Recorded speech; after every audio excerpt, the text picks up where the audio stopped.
చంద్రబాబు నాయుడు, పవన్ కళ్యాణ్ లేదా లోకేష్ వాళ్ళని సంతృప్తి పరచడానికి మీరు ఎన్ని కేసులు పెట్టినా తగ్గేది ఎవడు లేదు కదా. కాకపోతే ఇక్కడ ఆక్షేపణీయం, అభ్యంతరకరం ఏంటంటే ఒకళ్ళ మహిళా మాజీ శాసనసభ్యురాలు, మహిళా మాజీ మంత్రి పట్ల, మరీ ప్రత్యేకించి ఒక మహిళ పట్ల ప్రవర్తించే తీరా పోలీసు అదేం చెప్తున్నాను. ఇది అతన్ని ప్రశ్నిస్తున్నాను, లేదా అతని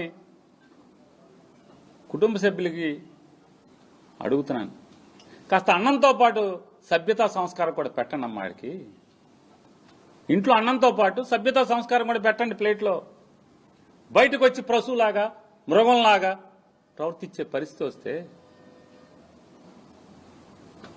దమ్ముగా నువ్వు ఉద్యోగం చేయి, 41 నోటీస్ ఇవ్వు, ఎఫ్ఐఆర్ కాపీ మొహాన్ కొట్టు, జుట్టు పరుకు ఈడ్చుకెళ్ళు, వేడిలేసుకు నడిపించుకెళ్ళు.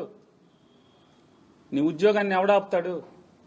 అంతేగాని ఒక మహిళ పట్ల కీచకుడిలాగా ప్రవర్తించే పరిస్థితి వస్తే తగిన శాస్తి మాత్రం అనుభవించాల్సిన పరిస్థితి వస్తుంది.